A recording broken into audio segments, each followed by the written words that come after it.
On the dashboard, you can set up your core inputs or drivers and see the core financials and core charts related to the model. So let's start the model setup from the launch date. For example, your business will launch in May 20. Also, you can see that each yellow cell has this notification window with explanation of what you're supposed to input in this cell. So it will help you to understand and navigate across the model easily.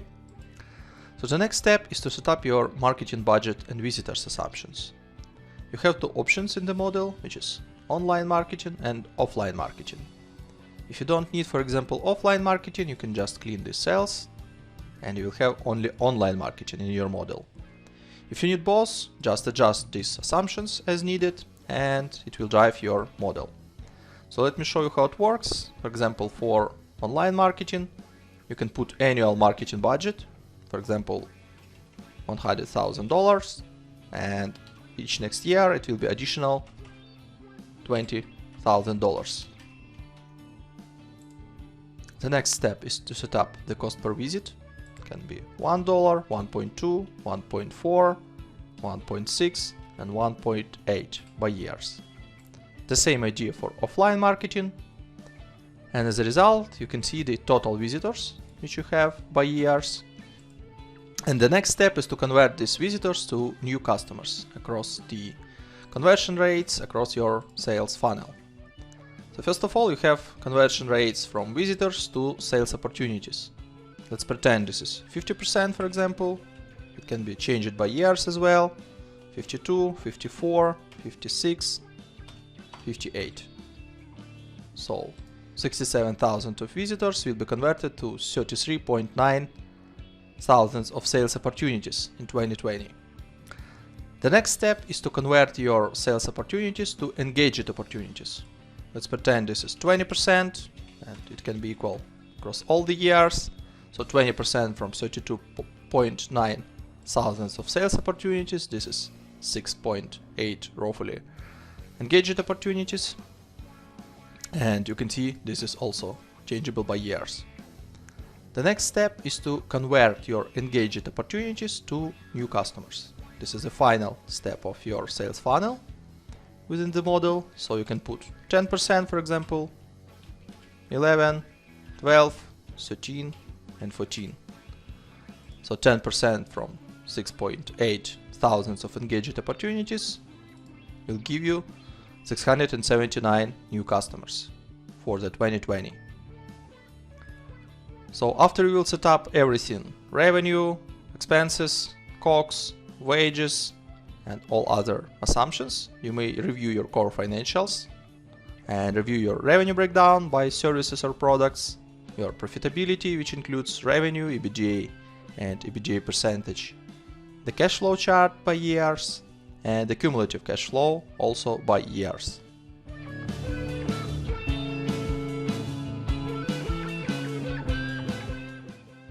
On the financial charts tab, you may see your main financial KPIs on the two sets of charts, which is the breakdown of 2 years by months and the breakdown of 5 years by months. So on the top, you may see the EBIT amount. The next set of charts will show you the revenue breakdown by products. The next, operating cash flow broken down by cash inflow and cash outflow. The next set of charts will show you the cash balance by months for the 2 years and for the 5 years. And on the last set of charts you will see the EBITDA as a yellow line and the breakdown of this EBITDA, which includes the revenue, COGS and OPEX.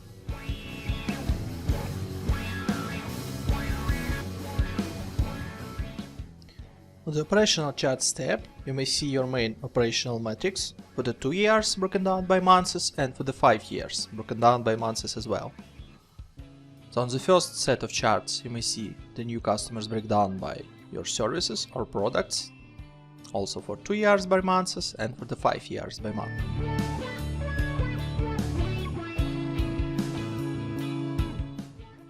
On the income statement tab, you may see your main components of your profit and loss, which is total revenue, total cost of goods sold, gross margin, total variable expenses, total admin salaries and wages, total fixed expenses, EBITDA, depreciation and amortization, EBIT, interest expense, net profit before tax, your corporate tax, and as a result, net profit after tax.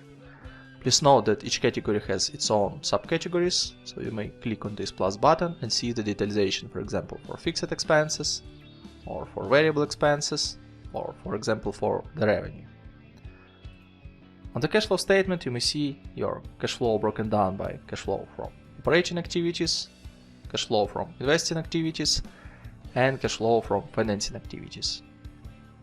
The same information you may see on the cash flow statement in indirect method, operating, investing, and financing activities, but in more collapsed form. Just easier to see the information here. And the balance sheet will show you the breakdown of your current assets, non-current assets, current liabilities, non-current liabilities, and equity by its subcategories. The summary of three statements you may find on the Financial Statement Summary tab. On the top you have income statement broken down by 5 years, and the selected year, which you can change here, broken down by months. Below you may see the same information on the chart form. The next set of tables and charts will show you the balance sheet, main KPIs broken down by 5 years and selected year by months. And the last part will show you the cash flow statement breakdown for the 5 years and for 12 months for the selected year, as well as charts with the same information.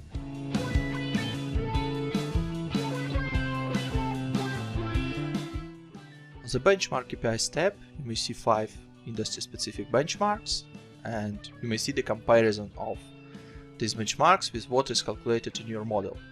So you have gross margin percentage, net profit percentage, direct wages as a percentage of revenue, average monthly revenue per active customer, and active customers per 1 direct FTE ratio.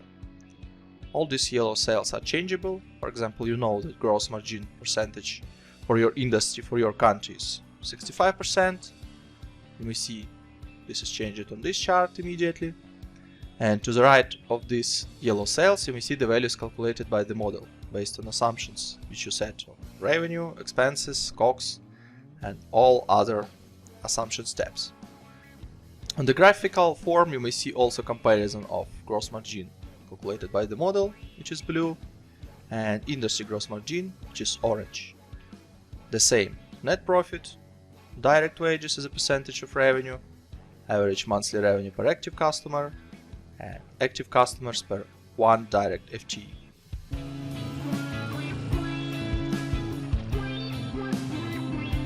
You may see the revenue summary for the main revenue streams, broken down by years as an absolute values and as a percentage breakdown.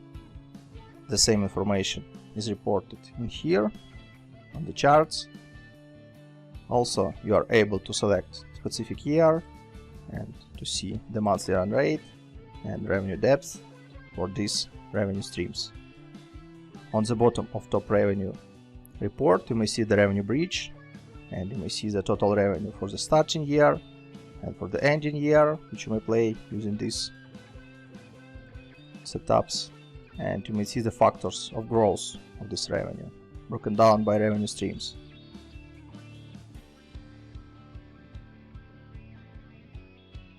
The same idea is used on the top expenses tab.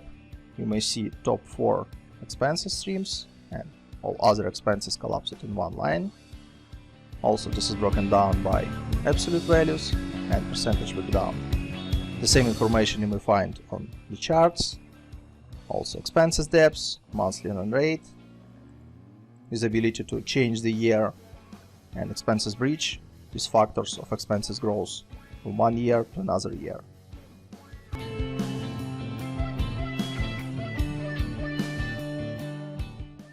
The color coding in the model is very simple. You may change any yellow cell in any yellow sheet within the model. This means that this yellow cell has some input, assumption or driver which impacts the calculation within the model. Blue sheets means that on these sheets there are some charts, reports, and other information which can be useful for reporting purposes. On the tabs without color, you have some extra calculations related to revenue, to debts, equity, inventory, and everything which is needed for the reporting. Additionally, you have Contents tab, which allow you to navigate across the model very simple. So you may click on any report and you can go back. It is broken down by reports, assumptions, statements, and setup. There is short explanation about what each tab does, but if you want to know more, you can go to How To and to see more detailed explanation of what each tab does and what inputs you may find on this sheet and what kind of outputs you may find on this sheet as well. Any header of this section is also clickable. So you may click on, for example, Book Assets, and you go directly to this tab.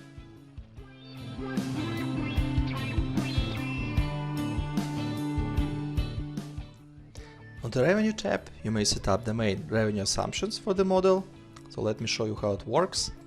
So first of all, you need to set up your services names or product names, for example, Offering 1 or whatever name you need. Also, if you don't need all 5 services or products, you can just clean assumptions for 4th and 5th and have only 3 offerings. The next step is to set up your starting number of customers. If you have some active customers as of the start of the year, so you can put some numbers, for example 50, 60 for each service. If you don't have any active customers, you can just clean and start from 0 active customers. The next step is to allocate your new customers by different services. So it's changeable by years. For example, for services A, it can be 10, 15, 12, etc. And you can adjust to have 100% on the total, some other service, for example, 25 and 20. So now you have 100% for all the years. The next set of assumptions is to set up your lifetime in months. Let's pretend that in services A, average customer will live in 5 months, services B type 6, 10, 12 and 15 months. To the right, you may see the calculation of active customers by years, depends of this lifetime. If you change something, for example 8, you may see the changes in calculations. This means that because of your new customers live more, you'll have more active customers. On the bottom you may see the total. And the next step is to set up the pricing. First of all, you should understand of how much in average billable hours per month per active customers each service will require. For example, in services A, average customer will have 100 billable hours per month, 110, 120, 130 and 140. And the final step is to set up the price.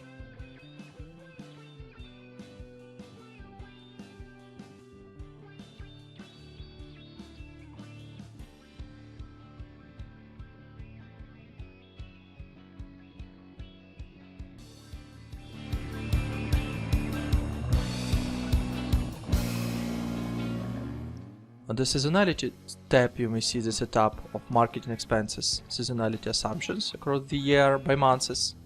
So you have yellow cells to set up your seasonality. It can be, for example, 15, 10, 5, 10, 8, 6, 7, 5, 10, 15, 5, and 5. As you may see, I just set up the breakdown of marketing expenses by year, and I see that check is red. That's because the total is 101%, means something is wrong here. So let's fix it. In October 14%. So now check is green and check is 100%, which means everything is good here. You may see also the chart below with the graphical explanation of how your marketing expenses are broken down by months.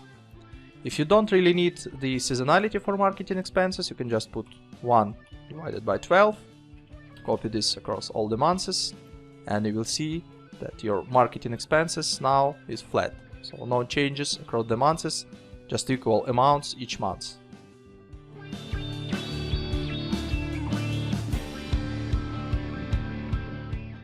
On the COGS tab, you may find 6 categories or components of your COGS. One of them is predefined, which is direct salaries and wages.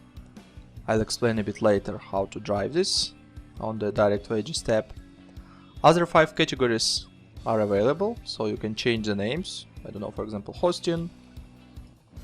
So you can change the COGS assumptions, for example, 15% of revenue. And on the top you may see the main driver of calculation for the COGS, which is total revenue by months. And here you may change the assumptions, which is a percentage of total revenue. Below you may see the categories and calculations of COGS components by months. And finally, in income statement under COGS total, you may see all the components of COGS broken down by months and broken down by categories.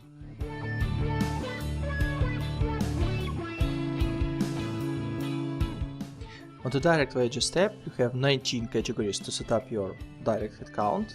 So let me show you how it works.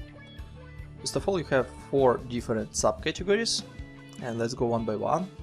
First subcategory has 5 placeholders, for example, account executive or SDR, and each one has its own basis and parameter. Parameter in this case, this is 1 FTE per X basis, and basis, this is new customers per month. Means that, for example, I will set 15 for account executives.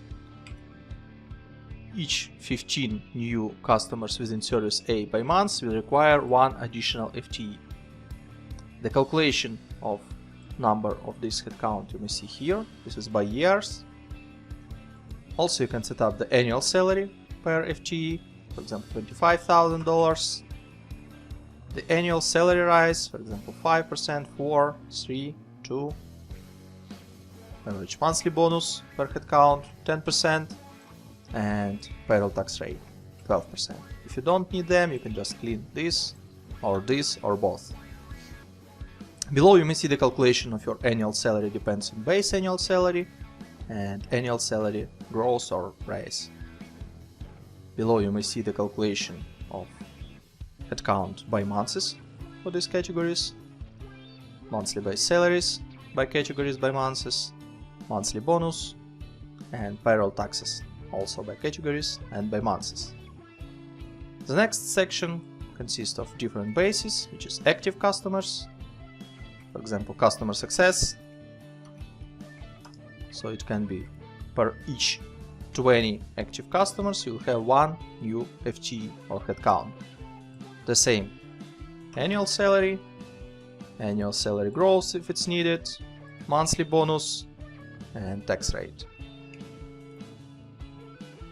The third subcategory has a trigger, which is billable hours. Means that for each, for example, 160 hours, you need engineer,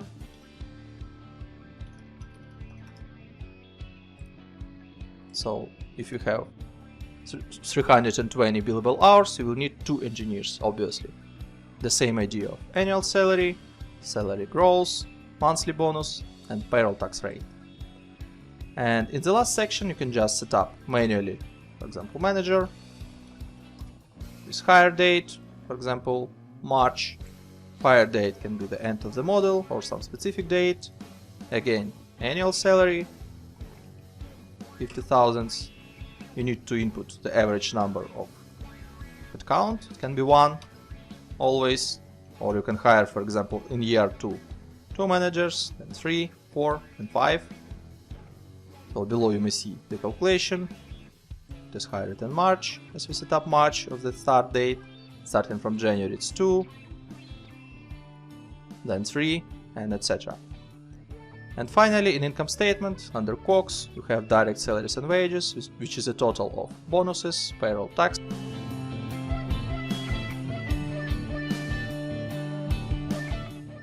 On the admin wages tab, you can set up to 19 categories for your admin staff.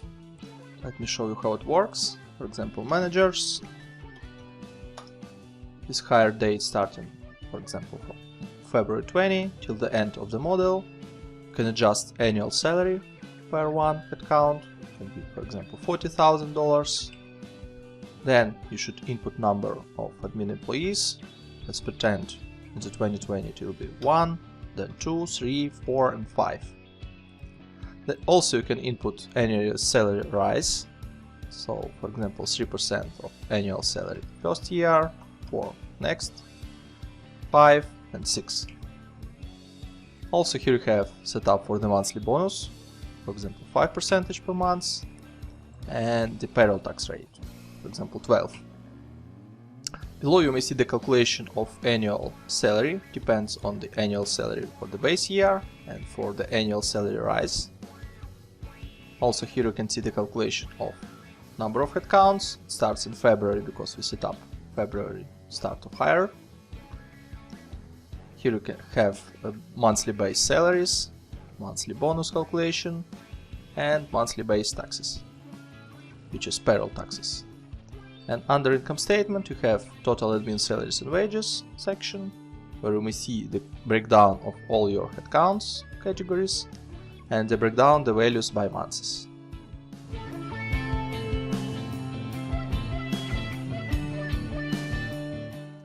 On the variable expenses tab, you can input your variable expenses as a percentage of total revenue. Let me show you how it works. For example, bank fees. And your bank fees is 2.5% of your revenue. So in the same way as your revenue grows over time, you may see that bank fees will grow as a percentage of this total revenue. The same way you can input other variable expenses, like for example 5% direct labor, like 15% of total revenue. And below you may see the calculation of these variable expenses by months. So these expenses will be connected to the income statement tab, section variable expenses, and you may see these line items by months and broken down by expenses types.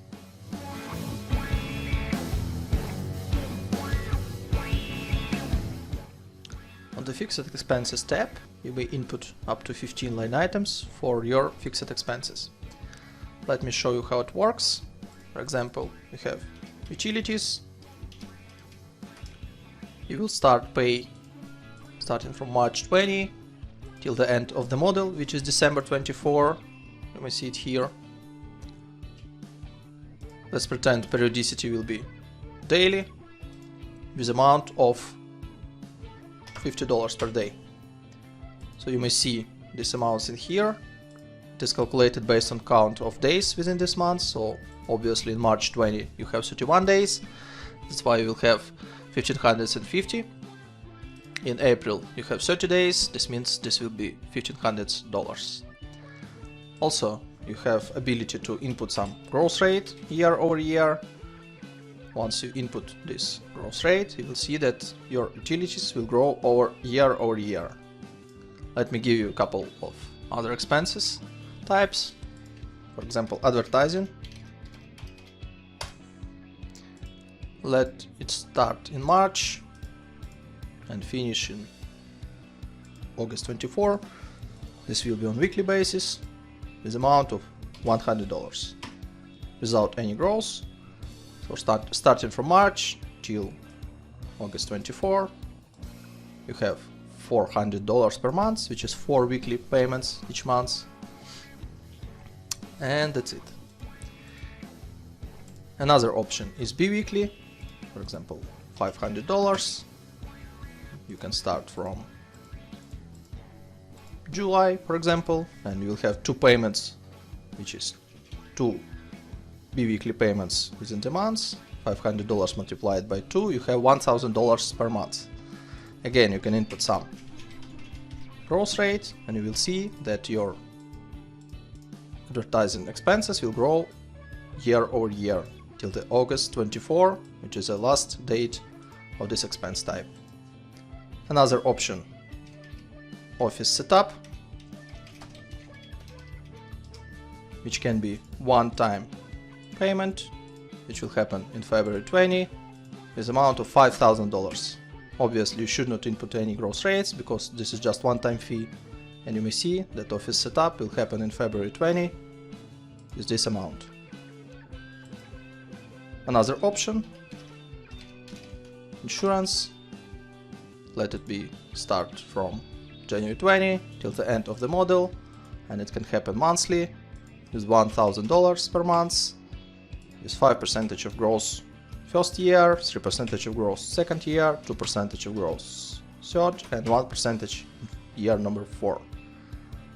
So you may see this calculation here. Starting from January 21, it will grow for 5%, which is $50. And starting from January 22, it will grow for 3%, which is additionally $32. Another option, quarterly. You may see that insurance will be paid $1,000 each quarter. You can start it, for example, from February, and this will be shifted to 1 month forward. Another option, semi-annually. In this case, you will have insurance payments once per half a year, again with a percentage of growth.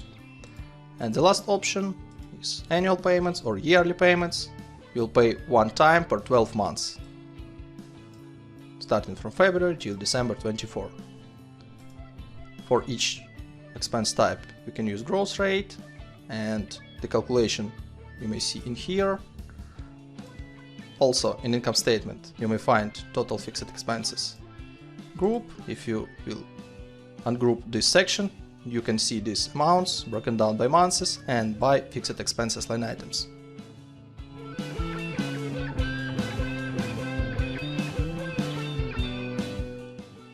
On the CAPEX tab, you may input up to 20 development expenses categories. Let me give you a couple of examples. So, for example, office development with purchase date of February 20 with spending of $10,000. And you also can input payment delay. What does it mean? Let me set up 2 months, for example. It means that this amount will be accrued in February because of purchase date is February, but paid development expenses will be in April 20 for this office development. And you will have some balance of CAPEX accounts payable for 2 months. Let me give you another example. Other development expenses. Let's say March 20, $5,000 with 0 payment delay. This means that this amount is accrued in March and paid in March as well. The total amount of development expenses you may find in Assets tab. By default, it has useful time for 5 years for the calculation of depreciation. You may find calculation of depreciation for development expenses in here. Here you may also find capital expenditure and closing net book value. Additionally, you have up to 6 placeholders for other assets. For example, other assets with useful time of 10 years with cost of $25,000 and with launch date in April. You may find it in here. You can see capital expenditure. You may see book depreciation by months for these amounts, and you may see closing net book value. The total amount of depreciation you may find in income statement. On the cash flow, you may find cash flow from investing activities for these assets, and on the balance sheet you may find fixed assets amount under non-current assets and CAPEX prepayment and CAPEX payables as well.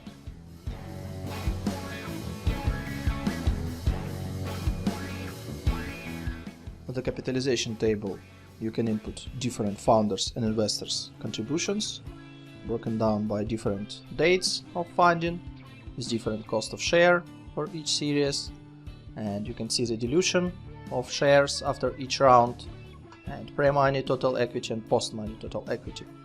Let's pretend that we have 2 founders, founder 1, founder 2. So total amount of shares for founder 1 can be 10,000, for founder number 2 20,000. Let's imagine that cost of share will be $2 and the date of founding is February. This means that investment for founder 1 is $20,000, for founder 2 is $40,000. In total they invest $60,000, which you may see here. The dilution is 33 to 67% of shares. So let's pretend that for Series A we have one investor and the date of issuance is May. Cost per share is $5 per share and number of shares is 1000. So total amount of investment will be $5,000. You may see that before the Series A total equity was $60,000, after $65,000, and investor 1 will have 3.23% of shares, and the shares of founder 1 and founder 2 also diluted, 32.26 and 46.52%. You can also input some amounts for Series B and Series C. The same way you can set up the date, cost of share, and up to 5 investors is up to 5 placeholders for number of shares. The amounts of funding you may see in the cash flow, in the ordinary equity risings, and you may see the balance sheet, which shows you the total equity by months.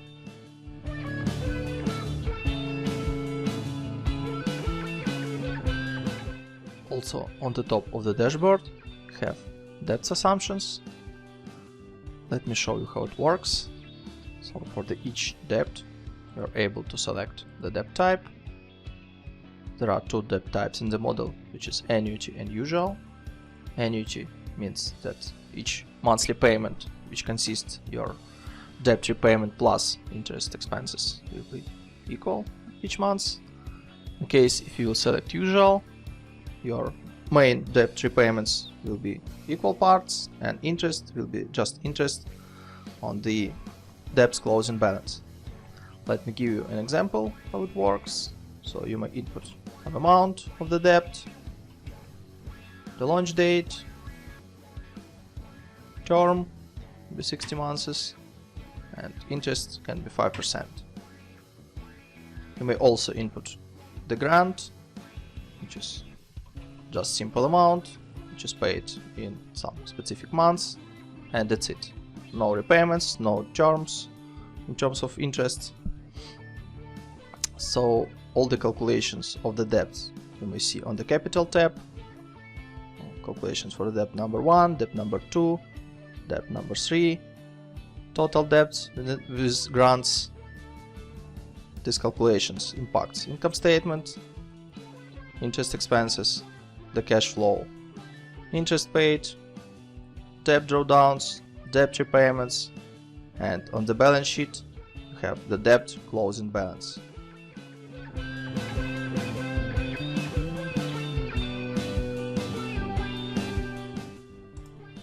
On the top of the dashboard you have currency, denomination, and taxes setup. So currency inputs means that you can input all your drivers for the model using one currency. You have currency outputs. It can be the same as currency inputs and it can be different from currency inputs. So let me give an example. When you input in United States dollars, you have euro as an output, and for this case you can set up currency exchange rate. This is 1.2 for example. In this case you will have in the model all your inputs in United States dollars, all your outputs in euros, and there will be conversion rate between currency inputs and currency outputs. Additionally, you have denomination, which means that you can denominate all your outputs on the reports. In this example, you have denomination is 1000, means that your outputs is denominated by 1000. You can select millions. You may see that now it is in $1 million. You can set also billions or without any denomination. Additionally, you have corporate tax setup. You can change this number and this will impact tax expenses in your income statement. I hope you enjoyed my video. Thanks for reviewing this. You can find more on my website finmodelslab.com, and we'll see you later in the next videos.